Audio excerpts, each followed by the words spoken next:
Thank you for joining me, my friends. We are live. And this is, oh boy, I'm lost. This is no other than Live Free or Die, otherwise known as the Eli King Show, or the opposite way, other way around. I don't know. Anyway, thank you for joining me for this live show. It is November 7th, 2015. And we got plenty of alternative news for you, my friends, because this is what this show is all about. Giving you news that the mainstream media will not give you. And as always, we have my good friend Luigi calling all the way from Detroit on the line to guest host the show. Luigi, say hello to the people. Hello, New York. Are you ready for some alternative news that's going to rock you this week from the Eli King Show? Hell yeah! All right, and if you want to give us a call at 212-245-7273. All right, first article on the agenda, Luigi. Rand Paul.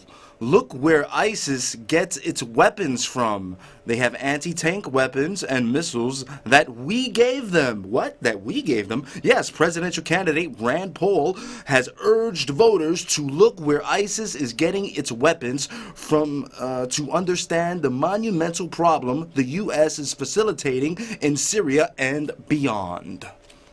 Luigi? Yes, they're finally figuring that out after all this time. Now that Putin goes in there, and you see how Putin's taking care of business while we're dropping off five tons of ammo and weapons to ISIS, while Israel is hospitalizing and treating ISIS soldiers that are hurt. Now that's not funny. Are you serious? No, Israel ahead, is hospitalizing and treating ISIS soldiers, Al-Qaeda soldiers, that Rand Paul, the presidential candidate, is admitting. Oh, you're getting me fired up, sir. Yes, oh, sir. Boy. I don't know. Boy. I told you, Eli. They keep. It's backwards. Whatever they say they're doing on the news, it's the opposite. Like right now with the airplane from Russia. They're saying there's a bomb. They're trying to intimidate Putin to a point where he just blows his gourd, but the guy's too cool. He's a chess player. Yes, that's my next article here from Sky News. Sound of explosion on Russian jet's black box. Yes, the sound of an explosion can be heard on the black box recorder of the downed Russian jet, according to reports in France. Do you think they're trying to set up Putin, or what's your opinion on that? Well, they say they've heard an explosion. They won't let Putin hear the tape. An explosion on a plane that high up, it could lose a wing, it could lose the tail end. Something could fall off and break and cause an explosion. There's a lot of things that are explosion, but they say there's no residue of any type of explosion found on the bodies or inside the plane. Yeah, that's exactly what I was thinking. I mean, if something goes wrong during a flight, like you said, a wing or something would fall off, wouldn't that cause the sound of an explosion? I mean, I think they're just trying to stop Putin from bombing ISIS to hell, because we all know ISIS works for the Pentagon, the CIA, Al-Qaeda. Let's inform the people about this. And Israel is aiding and abetting in ISIS and their war and the conquering of the Crusades of the Middle East. Yep, it's all part of it, Eli. They want the land there, the Golan Heights. The U.S. wants the bases and the control of the area. It's a plan. It's a greater plan for a greater Israel, I believe they call it. And it's very disgusting and shameful as I sit here with my forefathers and Luigi, even the forefathers, even my great General Washington here, the only president who ran without a political party. He wasn't a Democrat, he wasn't a Republican, he wasn't affiliated with any party. And they wanted to make him king, and he said no. That is the greatest man that has ever lived, in my opinion. And he also said we should not get involved in foreign entanglements, just like when they had the French Revolution and they executed King Louis. They wanted us to go over there and help King Louis. He goes, no, that's not our business. We're not going to get involved in foreign entanglements. It's not what America is all about. Right, and ever since we got that federal bank, look at where it's gotten us. The foreign entanglements and the federal bank go hand in hand. Absolutely. Any private central bank, like Thomas Jefferson said, if you let the private central bank take hold of his country, then the land that you live on, that your forefathers obtained, you will end up homeless. I'm paraphrasing, basically. But yes, you will. We American people, you stupid Americans out there, you sheeple, wake up. We are going to end up homeless on the continent that our forefathers conquered if we do not get rid of the Federal Reserve, if we do not extinguish them, if we do not abolish them, if we do not execute. Eli, there's people that are in the workforce that just don't care. They're ignorant of it, and they don't even want to hear about it, man. They don't want to hear about 911. They don't care about what's going on with it. As long as their little cozy world is fine, nothing else matters. And now we have the United States to tighten airline security after crash of the Russian plane. You're going to have the TSA now reaching down more people's pants. They also say they don't want any more. There are some reports out there that they are not allowing any carry-on luggage as of late. Another headline here, DHS, Department of Homeland Security, to increase Gestapo tactics at airports following Russian airline disaster. This is what I'm talking about. They're taking their hands. They're not even peace officers. They're not even police officers. They have no right to put their hands on our genitals, on our children's genitals, but they will do so to scare us with this Michael Chertoff body scanning scare tactic. It's disgusting. It's disgusting. I will not fly, Luigi. I will not fly, and you will not put your hands on my balls. Let's take this call. Caller, you're on the air. Caller? Yes, hello. Yes, I can hear you. What's on your mind? Oh, hello. This is Michael, upstate. Hello, Luigi, and hello, Eli. Hey, Michael, how's it going, brother? Everything's good, thank you. How are you doing, Luigi? I'm good. I'm just wondering if Eli can hear you on the air right now. Yes, I hear him very well. He's loud and clear. Go ahead. Okay, go ahead, Michael. Give us some info, brother. Well, guys, I appreciate what you're doing. From one American to another, I do appreciate and respect and admire you guys. Thank you for being there. Now, I'd like to just add in with the founding fathers, like in 1776 when they were establishing this country, and why people must understand the necessity of eradicating the non-Federal Reserve Bank cabal, and which is a debt-based currency. Whenever you hear their control media propaganda machine say, "Well, the deficit, our debt, in trillions of dollars," do they ever say who it is to? No. Isn't that curious? And of course, it's to them because the traders and foreign agents in our government occupying Washington, D.C. and state capitals are allowing this cartel to print the money on a machine, and then we're borrowing it from them with compounded interest. And so if you don't pay it back fast, guess what? Next thing you know, you're deep in debt, and actually trillions today, which is unimaginable amount of numbers. So the Founding Fathers, well aware of printed paper backed by nothing, it was called the Continental, to break away from the Brits, to be independent. They wanted their own money. That's essential if you're going to be free and independent. So they created paper backed by nothing. That's all they could do. And it was called the Continental. And they discovered that over time, from printing more and more, due to the inflationary effects of that, more currency in circulation compared to the amount of product and goods being sold, those product and goods automatically go up in price. The next thing you know, over time, it costs a wheelbarrow of money to get a loaf of bread.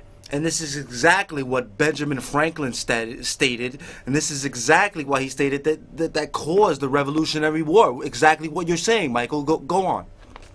Well, yes, exactly. It was really over being free and independent with their own monetary system. So after they discovered all that, from experience, can't print that paper backed by nothing for too long because it wrecks everything. And so at the founding of the country, actually the colonies, I have copies of minted coins by Franklin, but these guys, they were starting out. They didn't have the mines, the supply to make their own real money, and of course, real money is gold and silver and copper in coinage form, and that's always been money since the beginning of time. And so Franklin was so amazing. I have copies of the coins he minted, silver dollars and some pennies, and they're astounding for that day. So anyway, on the coin mint, it would say, "Mind your business." And that's because back then what it meant was be good at what you do, because we're all depending on you, just like we're all depending on you as well for what you do for a living, as a trade, as a merchant, whatever it is. Be real good at what you do so the economy can grow. When the economy grows, guess what? Everybody's getting wealthy. In a true free country, because you keep your fruits of your labor in a true free country. As you're accumulating wealth due to your hard work, well, that's your fruits of your labor, and unlike today, nobody was reaching in your pocket to say, well, we're taking a cut. Keep working hard. And so that was the essential purpose of breaking away from Britain. Now, also exactly, because we don't pay taxes, Michael. They take taxes. It's not like they send us a bill and say, hey, you owe us this. No, they snatch it right out of my damn check, and it's disgusting. Yep, you never see the total fruits of your labor, because let's acknowledge that that's what it is. For everybody out there working, whether you're going in, punching the clock, whatever, you know what it's like to survive in this system, working your tail off to get by. And that's the fruits of your effort. You go in sick. You're doing your job. Even when you're sick, you got to go in. We're hard-working guys, man, and women in this country. We're the best. We've been the best. We are the hardest working people in the world. We work the most hours out of any country in the world. I mean, it's ridiculous. Yes, thank you. Exactly right. And so anyway, yep, they reach in and they take it before you even see all the fruits of your hard work. So, yeah, it's all un-American, unconstitutional activity, and the average people today, because they're technically not really Americans, they don't know that, because real Americans would know the real history of their country. And let me just say, if I may just say real quick also, guys, and the Founding Fathers also warned us, don't get involved in foreign intrigue, political matters, religious, whatever. Stay out of the business of foreign countries. Trade, be friends if you can, and that's it.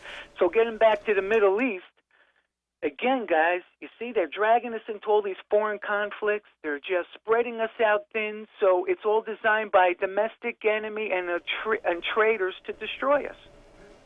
Yep, Michael, I want you to come at us with your opinion on how Israel and the United States are in cahoots and how they're trying to take our freedoms away and with everything, and how this all, I believe, started at 9/11. Give us your take on that. Well, you guys are, covering it so perfectly well. I don't know. Maybe just mentioning that the bottom line is our country, like old Europe, and the rest of the world now, has been hijacked by a group of people called Zionists. The best way to describe them are Zionists or Antichrist, because they are what I call the Christ killers. And they're thriving on material greed, but also with the philosophy that they got to subjugate everything because they're superior to anything else. And that's why Zionism, or Zealots, as they were called in the Old Testament days, or even in the New Testament at the time of the Lord, they were called Zealots. And this is their philosophy, their attitude, and they have to subdue everything. So they did that to old Europe a long time ago. They gradually took it over by the monarchies. They were the kingmakers, and once you control the money, then you control the government. They brought that over here finally after the Founding Fathers threw them off. It took them time, but by the closing out after the Civil War, they really entrenched themselves. By 1913, with the Federal Reserve Act, they solidified, they got their roots deep into the ground. Let's recall Andy Jackson drove them out again. They came in during the War of 1812. That was to regain banking control from the Bank of New York that Alexander Hamilton helped create. And then they lost that charter. and they tried to come back. Annie Jackson stopped them, and so they've been after us since the beginning. This is something else. We all, as Americans, have to understand there is an enemy, people. It's not like, everything's going on in la-la land here in this world. There's evil, there's enemies, and they want you destroyed. And since the founding of this country, the enemy never went away. And as Nathan Rothschild said, I don't care who makes the laws as long as I control the money. Exactly right. Because money at the physical level is the ultimate root of all material power. It's not even real, though, Michael. We need to go back to the gold and silver. Well, yeah, that's money. That's real money. But, who owns the gold, makes the rules, right? And so it's at the root of physical level, money, and that's gold, silver, copper, because paper's not money, it's currency. But money, or whoever's controlling the money supply or currency of a country, then you accumulate all the material power. For example, with the Federal Reserve, I hope everybody appreciates this fact that these devils are printing paper backed by nothing, totally worthless, only costs 4 cents to print a $100,000 bill. Then they loan it to our government, which the traders and domestic enemies say, okay, yeah, we'll take it and we'll borrow it with the daily compounded interest, so we'll owe you a lot in return. And then, as they're printing this off, well, what are they doing with it? Well, they're going out and buying real wealth, land, property. And so with this BS paper just materializing out of thin air, they accumulate it all because they're printing it. Rockefellers, Rothschilds, Goldman, Morgan, Sachs, Schiff, Lehman, Lazard Brothers, off the top of my head are the principal banking families that own the Federal Reserve Bank. And so they're printing it, they're accumulating all this because they're running it off their press. Then they go out and buy real, true wealth, which is property. Next thing you know, they own everything. Then they buy politicians. And we do have, in our country, the best politicians money can buy. I don't think anybody will argue with that one. Mike, we've gotten to the point where you talked about they've taken control. How do we get out of that? What do we I don't know if the vote even counts now. Because there's so many congressmen and senators. Now we come to the crux of our dilemma at this stage of the game, because it is a game. And, if you don't take upper hand in a game early on in the game, well, by the time the game's over, you're losing. You're going to lose. You're on the bottom. They're on top of you. They got you down. You're in a hole. They're throwing the dirt on you. And so at this stage of the game, gentlemen, unfortunately, another way to really view our dilemma is that our country's a body, and it's sick. It has a disease, cancer, head to toe. All the glands and all the organs are severely infected. Our government system, our education system, our economic system, everything's greatly infected. Our health system, it's all greatly infected. Now, the body's going to die if the doctor does not operate. It's greatly infected. This is the stage of the game we're at, gentlemen. What the answer is drastic operation. You got to save the body before it dies. It's expiring now. Vital signs are diminishing. That's where we're at, guys. Yep, you're right, Mike.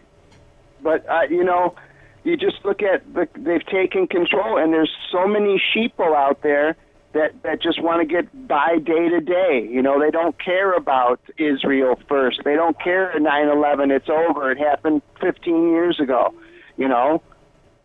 Yes, no question about it. And one of our dilemmas as a modern people in this country is we have short-term memory. And our view of the future is the week ahead, not the 5 years ahead, the 10 to 20 years ahead of planning. It's the week ahead. Now, you have no real future, no true opportunities going to present itself to you with that kind of modus operandi. So we're just in a terrible spot as a people, guys. But that's why I admire you guys. You're out there, you're plugging away, you got your neck out there because you're exposing the truth, and to tell the truth in a world that loves lies is risk. It takes strength, courage, and perseverance. And so I admire that and respect that, guys, very much. Unfortunately, it's so far gone right now that if the people don't get their act together quick, right, get highly organized, motivated, work together as a unit, as a team, instead of being divided. And, of course, divide and conquer. The enemy knows how to subdue, how to conquer, and they got us divided on all kinds of stuff. And some of it's right as far as, argue about that particular topic, but the big picture is we can't let anything splinter us to the point where we're not cohesive as a unit that knows how to get the job done when we're being taken over or threatened in any way, economically, politically, socially, whatever it is. We have to then stand together as a unit and say, no, you just crossed our line. It's time to put you in check, time to restore order, decency, honor, integrity in that particular field of endeavor. And that's when the power of we the people, as Thomas Jefferson says, that we have to take hold of this power. And he also said there should be a revolution every generation because we shouldn't live by the last generation's laws.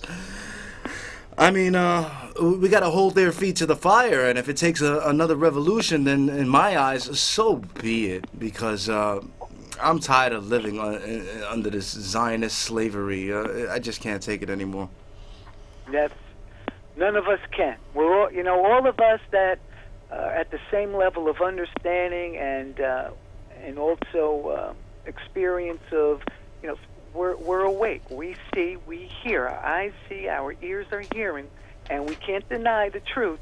And so, yep, I feel the same way, and I think we all do. Let's get it over with, because we will not, like you said, Eli. I'm not going to live like a slave. No way. I've been around a little while, guys. I had a good taste of Americana growing up. The police were great. If you were drunk, guess what? They pulled you over and drove you home. No DWI, milking you in the court for thousands of dollars and all that crap. And, of course, drinking and driving's wrong.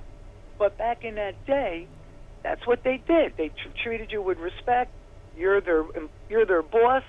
They're a public servant. You're paying their paycheck through the taxes. They respected all that, and that's what they would do. They would bring you home safely so you didn't harm yourself or anybody else.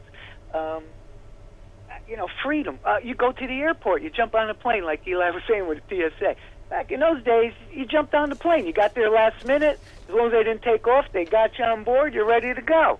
None of this brown shirt SS goon squad crap from the TSA, the Touch 'em Squeeze 'em agency. It's all Nazi Bolshevik crap, guys. That's for sure. And sadly, there's not enough of us around because a lot of Americans tolerate that crap. They go through it. I won't fly. Yeah, now I gotta the get rich. public I can take a personal jet. right. The public servant doesn't have any more respect for the tax dollar that he's being paid with. Yes, this is We're all absolutely being true. conditioned by that enemy you guys keep alluding to, right? They even go over to Israel to get trained on, we're all their enemy now. They got them all thinking that kind of stuff. Yeah, and some people say, just wait it out. It's going to collapse just like the Soviet Union did. Just wait it out. Just wait it out. I mean, how much more waiting are we going to do? It's all fake. It's held up fake. Well, no, the collapse is all real. Waiting it out, I know it's like watching a loved one that you care so much about dying before your eyes, and you're helpless to do anything about it. It's not if, it's when. You can't help. It's very very difficult, very emotionally distraught. And but what else can we do? As far as it all going to collapse, sure, it's going to collapse by design, guys. Look, we built up Red China, a communist country, and by the way, Mao Zedong is a graduate of Yale University, where the Bushes and everybody else come from. Wow. And, we got 2 minutes, guys. And so, yep, that's all true. And So now we build up these commies over there so big that they're gonna take us over, and it's all by design. And none of this is coincidence. None of it. It's all by design to destroy the only constitutional true republic that this world has ever seen, where the people were the government at the in their day, and they had all kinds of rights and freedoms that nobody could take away, like no income tax. You work, it's the fruits of your labor. You own property. There was no property tax. There still isn't. It's not on the law books because it can't be. It's unconstitutional, and that'll shock a lot of people that own property. Go to your local tax department and ask them for a copy of the law that says you have to pay property tax as a private property owner, and it doesn't exist because it can't. Just like income tax really can't. And because we have the right to work, we have the right to own property, and whatever that property is, whether it's land or your car, your computer, your clothes, whatever it is, that's your property. And so we were the only constitutional republic ever in modern times to give the people that kind of freedom and power and expression. And so the commie scum, they got to squash that in order for have a total communist and fascist type of system imposed on the whole globe. The strongest, greatest country in the world, those lights have to get extinguished, and that's what they've been doing to us. And now it's so advanced that in their agenda that we're designed, we're destined, we're set up to take a hard fall that we can't come back from. All right, Michael, Luigi, great show. Unfortunately, we are out of time. I want to thank you very much, Michael. Thank you. You are a hero in my eyes for calling in and giving us all the knowledge you could. I appreciate it, man. Well, thank you, Eli. And I'm sorry to go on rambling so much, but great show, guys. God bless. Thank you, Michael. Yeah, I wish we had more time, man. Much love out there, Michael. I appreciate it. Had so much other news to get to. Another New Yorker. Another New Yorker, Michael. This guy, we got to get this guy to call in again. But unfortunately, we're out of time. Bruce Jenner's cat, everybody. All right, that's it. Join me every week, next week, every Saturday, 6 p.m. Eastern Standard Time, only on mnn.org. God bless America. God save the United States Constitution. And if you have received this transmission, then you are the resistance. Thank you. And free Palestine. Thank you. Free Palestine.